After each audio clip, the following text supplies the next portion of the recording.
ಅಂದ್ರಾಳ ಗ್ರಾಮಕ್ಕೆ ಮೂಲ ಸೌಕರ್ಯ ಕಲ್ಪಿಸಲು ಮನವಿ. ಸುರಪುರದಲ್ಲಿ ಪ್ರತಿಭಟನಾ ಮೆರವಣಿಗೆ ಮೂಲಕ ಮನವಿ.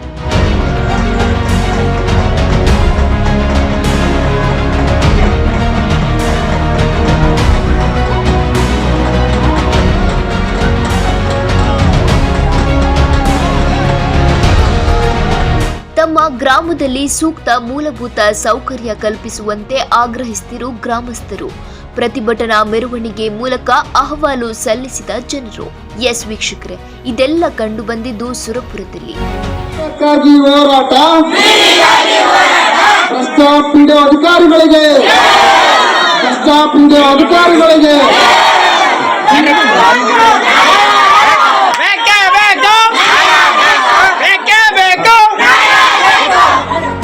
ಯಾದಗಿರಿ ಜಿಲ್ಲೆ ಸುರಪುರ ತಾಲೂಕಿನ ಆಲ್ದಾಳ ಗ್ರಾಮ ಪಂಚಾಯಿತಿ ವ್ಯಾಪ್ತಿಯಲ್ಲಿ ಬರುವ ಅಂದ್ರಾಳ ಗ್ರಾಮದಲ್ಲಿ ಜನರು ಮೂಲಭೂತ ಸೌಕರ್ಯಗಳಿಂದ ವಂಚಿತರಾಗಿದ್ದಾರೆ. ಹೀಗಾಗಿ ದಲಿತ ವಿಮೋಚನಾ ಸೇನೆ ಸುರಪುರ ಅಂಬೇಡ್ಕರ್ ಚೌಕಿನಿಂದ ತಾಲೂಕು ಪಂಚಾಯಿತಿ ಕಚೇರಿವರೆಗೆ ಪ್ರತಿಭಟನೆ ಮಾಡಿದ್ರು. ಈ ಮುಖಾಂತರ ಅಂದ್ರಾಳ ಗ್ರಾಮದ ಜನರ ಸಮಸ್ಯೆಗಳಿಗೆ ಸ್ಪಂದಿಸುವಂತೆ ಪಂಚಾಯಿತಿಯ ಇಒ ಅವರಿಗೆ ಮನವಿ ಸಲ್ಲಿಸಿದರು. ತಾಲೂಕ್ ಪಂಚಾಯತ್ಗಳಿಗೆ ಮನವಿ ಮಾಡಿಕೊಳ್ಳೋದೇನೆಂದರೆ, ನಮ್ಮೂರಿಗೆ ಒಳ್ಳೆ ಶುದ್ಧ ಕುಡಿಯುವ ನೀರಿನ ಘಟಕ ಆಗಬೇಕು ಮತ್ತು ಬಸ್ಸಿನ ವ್ಯವಸ್ಥೆ ಆಗಬೇಕು. ಶಾಲೆ ಮಕ್ಕಳಿಗೆ, ಮಹಿಳೆಯರಿಗಾಗಿ ಒಂದು ಸಾಮೂಹಿಕ ಶೌಚಾಲಯ ಆಗಬೇಕು ಮತ್ತು ಉದ್ಯೋಗ ಖಾತ್ರಿ ಸಮರ್ಪಕ ಜಾರಿಗೆ ತರಬೇಕು. ಮತ್ತು ಇವತ್ತು ನಮ್ಮ ತಾಲೂಕು ಬರಗಾಲ ಆವರಿಸಿದೆ. ಇವತ್ತು ಕಳೆದ 2 ತಿಂಗಳಿಂದ ಮಳೆ ಇರೋದಿಲ್ಲ. ಈಗ ನಮ್ಮ ಈ ಪರಿಶಿಷ್ಟ ಜಾತಿ ಜನಾಂಗದವರು ಒಂದು ಆರ್ಥಿಕವಾಗಿ ತುಂಬಾ ನಷ್ಟದಲ್ಲಿ ಇದ್ದಿದ್ದಾರೆ. ಹಾಗಾಗಿ ಸರ್ಕಾರ ಏನಪ್ಪ ಅಂತಂದರೆ ನಮ್ಮ ಒಂದು ನೆರವಿಗೆ ನಿಲ್ಲಬೇಕು ಅಂತೇಳಿ ಈ ಒಂದು ಮನವಿ ಮಾಡಿಕೊಳ್ತಿದ್ದೀನಿ. ಅಂದ್ರಾಳ ಗ್ರಾಮದ ಜನರು ಸಂಕಷ್ಟ ಅನುಭವಿಸುತ್ತಿದ್ದಾರೆ. ಮೂಲಭೂತ ಸೌಕರ್ಯಗಳೂ ಇಲ್ಲ, ಬಸ್ಸಿನ ವ್ಯವಸ್ಥೆಯನ್ನು ಹೊಂದಿಲ್ಲ. ಇದಕ್ಕೆ ಸಂಬಂಧಪಟ್ಟ ಹಾಗೆ ಆಲ್ದಾಳ ಗ್ರಾಮ ಪಂಚಾಯಿತಿ ವ್ಯಾಪ್ತಿಯ ಅಧ್ಯಕ್ಷರು ಮತ್ತು ಇಒ ಅವರಿಗೆ ಮನವಿ ಸಲ್ಲಿಸಲಾಯಿತು. ಇದೇ ವೇಳೆ ಮನವಿ ಸ್ವೀಕರಿಸಿ ಸಮಸ್ಯೆ ಪರಿಹರಿಸುವುದಾಗಿ ತಿಳಿಸಿದರು.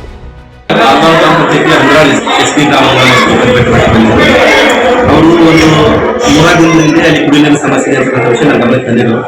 ತಂದ ತಕ್ಷಣ ನಾವು ಗ್ರಾಮ ಪಂಚಾಯತ್ ಅಧ್ಯಕ್ಷ ಮತ್ತು ಪಂಚಾಯತ್ ಅಧಿಕಾರಿಗಳ ಸೂಚನೆ ನೀಡಿ ಅವರಿಗೆ ಅದರಲ್ಲೇ ನಾವು ಟ್ಯಾಂಕ್ ಮೂಲಕ ನೀರು ಸರಬರಾಜು ಮಾಡ್ತಾ ಇದ್ದೀವಿ. ಕುಡಿಯೋ ನೀರಿನ ಇಶ್ಯೂ ಮೇಜರ್ ಇರಲಿಲ್ಲ. ಅಲ್ಲಿ ಇರ್ತಕ್ಕಂಥ ಮೇಜರ್ ಇಶ್ಯೂ ಅಂದರೆ ಈಗಾಗಲೇ ನಮ್ಮದು ಬ್ರಿಡ್ಜ್ ಮಾಡ್ತಾ ಇದ್ದಾರೆ ಹಣಕ್ಕೆ. ಆ ಬ್ರಿಡ್ಜಿಗೆ ಒಂದು ಸ್ಟೇರ್ಕೇಸ್ ಬೇಕಾಗಿದೆ.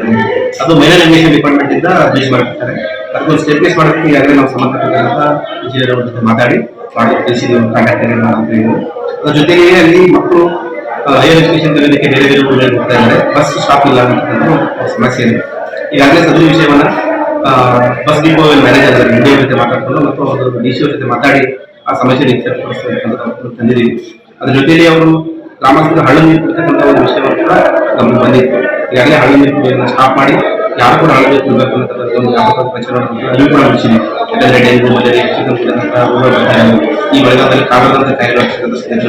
ಹಾಗಾಗಿ ಇವರು ಶುದ್ಧ ಮತ್ತು ಸ್ವಚ್ಛವಾಗಿರ್ತಕ್ಕಂಥ ಕುಡಿಯುವ ನೀರನ್ನು ಈಗಾಗಲೇ ನಾವು ಟ್ಯಾಂಕರ್ ಮೂಲಕ ಸರಬರಾಜು ಮಾಡೋದಕ್ಕೆ ಪ್ರಾರಂಭಿಸಿ ಒಂದು ವಾರ ಆಗಿದೆ. ಹಾಗಾಗಿ ಅವರು ಮೇಜರ್ ಇಶ್ಯೂ ಇರ್ತಕ್ಕಂಥದ್ದು ಒಂದು 2 ಬಸ್ ಸ್ಟಾಪ್ ಮಾಡ್ತಕ್ಕಂಥದ್ದು ಮೇಜರ್ ಇಶ್ಯೂ ಇತ್ತು. ಸಂಬಂಧಪಟ್ಟಂತ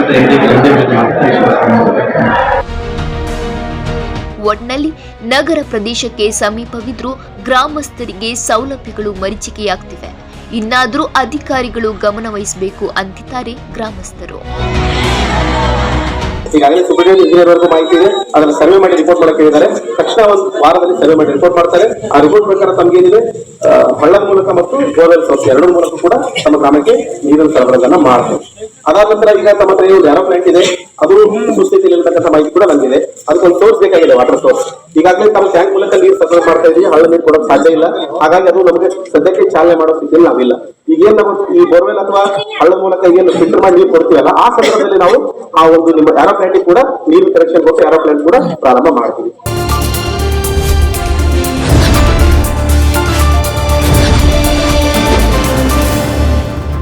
ನಮಸ್ಕಾರ ವೀಕ್ಷಕರೇ, ನೀವಿನ್ನು ನಮ್ಮ ಚಾನೆಲ್ನ ಸಬ್ಸ್ಕ್ರೈಬ್ ಮಾಡಿದ್ರೆ ಕೂಡಲೇ ಸಬ್ಸ್ಕ್ರೈಬ್ ಮಾಡಿ, ಲೈಕ್ ಮಾಡಿ, ಶೇರ್ ಮಾಡಿ, ನಮ್ಮನ್ನು ಪ್ರೋತ್ಸಾಹಿಸಿ.